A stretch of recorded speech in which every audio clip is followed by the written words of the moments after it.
Hey everyone, Bort-kun here, and welcome to another Manga Thursday. Today's manga is I Got Caught Up in a Hero Summons, but the Other World Was at Peace.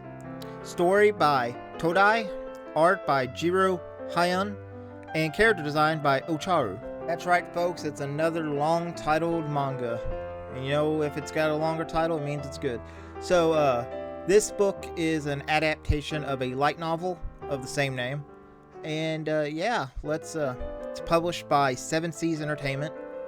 If you notice on this channel, I get a lot of 7 Seas stuff. Probably won't see a lot of shonen on here, but with that said, let's get into what the story's about, really. So this story starts like any other isekai, with like 4 students walking down a sidewalk. One of them's a college student. The other 3 are high schoolers. Then all of a sudden, they get teleported to another world. Once they arrive, they are greeted by Lilia Albert, the Duchess of Symphonia, who is responsible for the summoning, and apologizes for the mistake of summoning the other 3.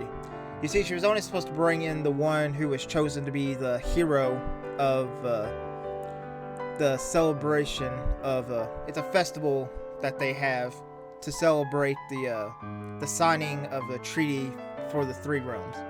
You see, in this world, there's 3 realms. There's the celestial realm, the mortal realm, and the demon realm.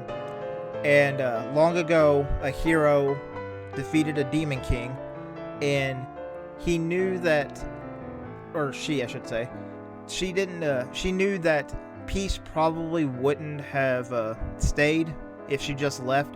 So she spent I believe it was 9 years to get all 3 realms to sign a peace treaty. And that's why the title says the other world was at peace. So there's no conflict or anything. At this point, we get introduced to our characters. First up is our protagonist, the college student Miyama Kaito. I'm just gonna call him Kaito, who is a 3rd-year college student and pretty much emotionally stunted. You see, when he was a child, he was in a car accident with his parents. His parents didn't make it, but he somehow survived. And since that happened, he lives his life like a coin flip, as he describes it, like the good and the bad. So since then, his entire life, he made no relationships or developed any friendships because he was afraid of the sadness that came with that joy. Next, we get introduced to the high schoolers. The one chosen for the hero was, what was his name? Seigi Mitsunaga. And the reason I'm just going to bring it up is he does not come back at all in the story. The only times you see him are like little panel flashbacks to when the girls see him. Because obviously, Kaito is in college. He's not in high school, obviously. So the high schoolers all know each other. So he's gone. So we are left with the 2 female high schoolers, Kusunoki Aoi and Yuzuki Hina. And basically there's really not much to talk about with these 2 because, I don't know, it might be different in the light novel, but in this volume, there's really they're just background characters, honestly. Kaito is basically everything that we follow in the story. And they're just there. They were pulled in with them, and they live in the mansion with Kaito in the Duchess's mansion. So yeah, but like I said, the hero that never shows up, he's not there. He's in the capital. I don't remember what they say he is, but he's preparing for the festival that's coming in the year to come.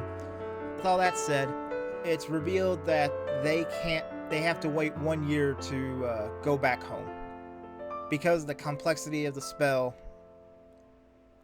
It's not really that. I honestly don't know if it's because of the complexity of the spell or because they have to wait a year because of the festival. I think it's because of the spell. I guess it needs to recharge or whatnot. But, so yeah, they now live with the Duchess in this new world.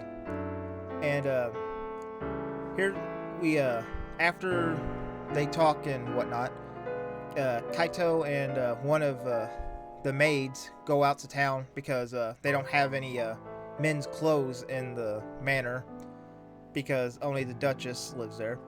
So they go and buy Kaito some clothes, and they're talking yada yada yada. The maid gets a little excited about talking about one of the demon kings. What's her name? Hades. And well, wouldn't you know it, Kaito gets separated from her. So Kaito goes into like an open, like where a fountain is, like an open area, hoping that she'll find him.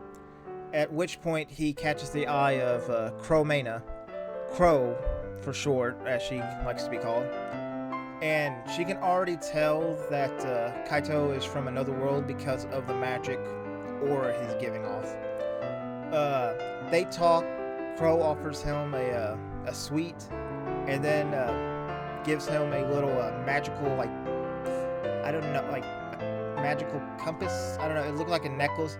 Anyway, it was like you just think about who you want to see, and it'll take you there.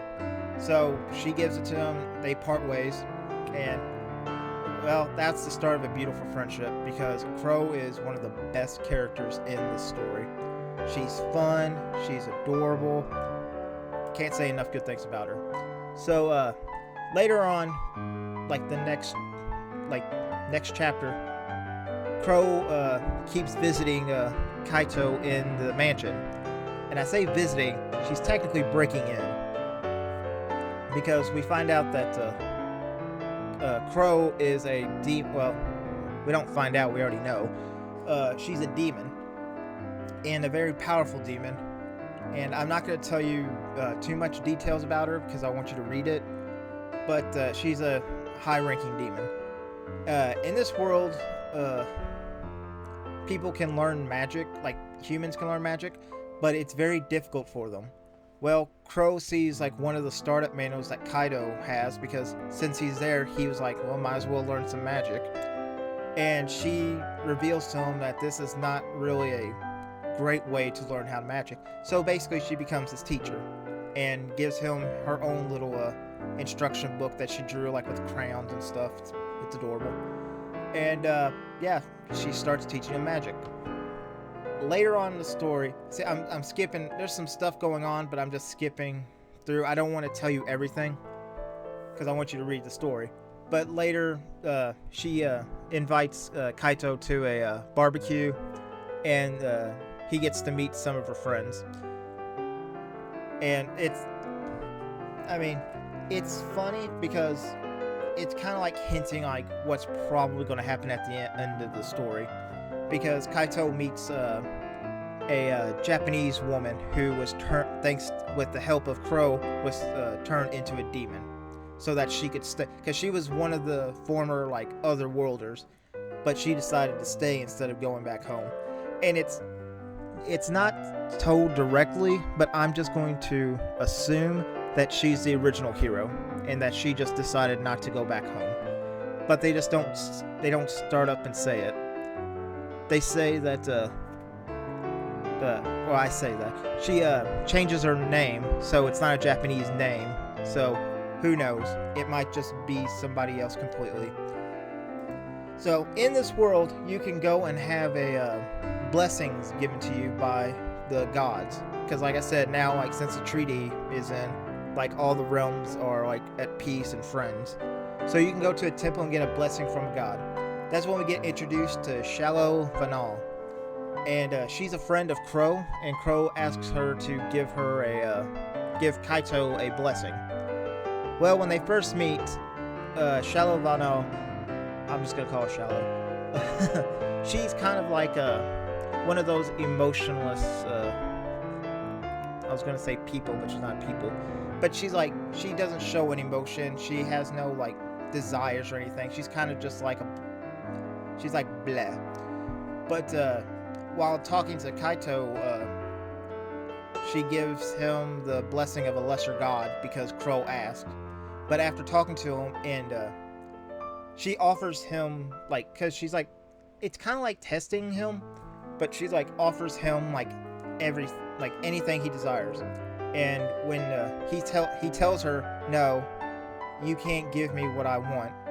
This sparks interest in her, and she decides to give Kaito a proper blessing, which is hilarious because in the next volume you find out what kind of god she is, and it's great.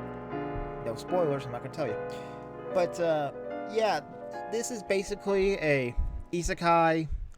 I would guess just slice of life, because like really nothing like actiony happens really. It's just like we're just living in this world, and it is fantastic. I love it. I didn't talk about it, but Lilia is probably my favorite character in the whole book. Even though I love Crow, Lilia is like the comic relief, because like Kaito is, like I said, he's still like kind of like an emotionless little robot.